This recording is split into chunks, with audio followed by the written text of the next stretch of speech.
एक महीना पहले द जस्ट फ्रॉम हेल नाम से एक कोरियन सीरीज रिलीज हुई थी, जो कि हर हफ्ते सैटरडे संडे को एक एक करके एपिसोड रिलीज हो रहे थे इसके। और कुछ दिनों पहले ही इस सीरीज के जो लास्ट 2 एपिसोड थे वो नेटफ्लिक्स पर रिलीज हो गए और अभी तुम इस सीरीज के सारे एपिसोड्स को एक साथ देख सकते हो। यहाँ पे अगर तुम मेरे वीडियोस को देखते हो तो मैंने इसके पहले 2 एपिसोड को देखकर अपने चैनल पर एक रिव्यू वीडियो भी डाला था, जिसके बाद मैंने इस सीरीज को देखना छोड़ दिया। फिर करीबन जब 10 एपिसोड रिलीज हो गए तो मुझे फिर से इस सीरीज की याद आई और मैंने फिर से इस सीरीज को देखना स्टार्ट कर दिया। और जब तक मैंने 8 एपिसोड को देखा तब तक इस सीरीज के सारे एपिसोड्स ऑलरेडी रिलीज हो चुके थे। तो अभी के टाइम पे मैंने इस सीरीज को पूरा ही कंप्लीट कर लिया है। जहाँ पे भाई अगर एक वर्ड में इस सीरीज को रिव्यू करूँ तो क्वीन ऑफ टीयर्स के बाद 2024 की ये सेकंड सबसे ज्यादा बेटर और एक अच्छी सीरीज है। सीरीज की स्टोरी की बात करें तो सीरीज की स्टोरी में हमें कांग बीतना नाम के एक जज को दिखाया जाता है, जो कि एक लड़की है।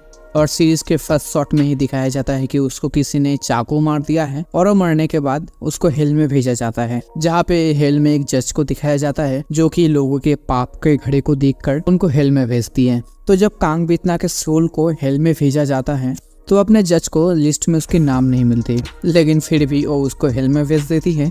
जिसके बाद हेल के मैनेजर आते हैं और वो जज से कहती है कि तुमने एक इनोसेंट पर्सन को हेल में भेज दिया है और पनिशमेंट के तौर पर तुम्हें उसके बॉडी में जाके 10 मर्डरर को मारना है और उनको हेल में भेजना है। तो तुम्हें सीरीज में देखना ये है कि अपनी वो जज कांग बीतना के बॉडी में जाने के बाद किस मर्डरर को हेल में भेजती है और कैसे भेजती है, और हाँ आगे जाकर उसे एक लड़के से प्यार भी हो जाता है। सीरीज में टोटल 14 एपिसोड से और एक एपिसोड की लेंथ 1 घंटे के आसपास है। अब सीरीज के कुछ अच्छे और कुछ बुरे पॉइंट्स के बारे में बात कर लेते हैं। पहले अगर अच्छे पॉइंट्स की बात करें तो इस फैंटेसी ड्रामा में तुम्हें सब कुछ मिल जाएगा जो कि तुमने इससे पहले भी देख चुके हो, जैसे कि my demon, goblin, tale of the nine tailed, इन तरह की सीरीज में। ऊपर से सीरीज में मर्डर मिस्ट्री को दिखाया जाता है, तो हर एक एपिसोड में एक एक मर्डर होता है और एक सस्पेंस बना रहता है कि किसने मारा है। और जब सेकंड एपिसोड में अपनी जज पहले मर्डरर को मारकर हेल में भेजती है, literally this scene was so good.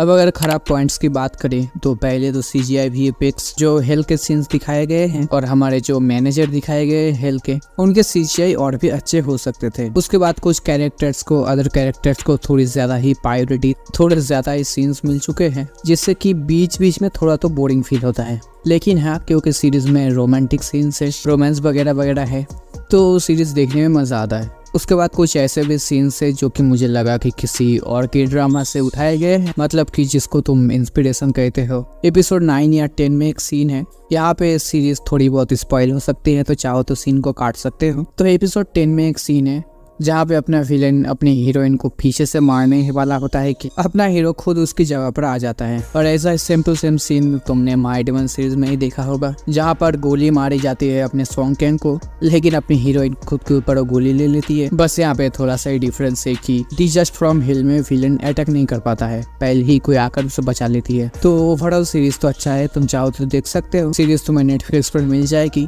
बस एक ही प्रॉब्लम है, सीरीज हिंदी में नहीं है। लेकिन हो सकता है कि 2-3-4 महीनों के बाद इसको शायद मेकर्स हिंदी में डब करके रिलीज कर दे।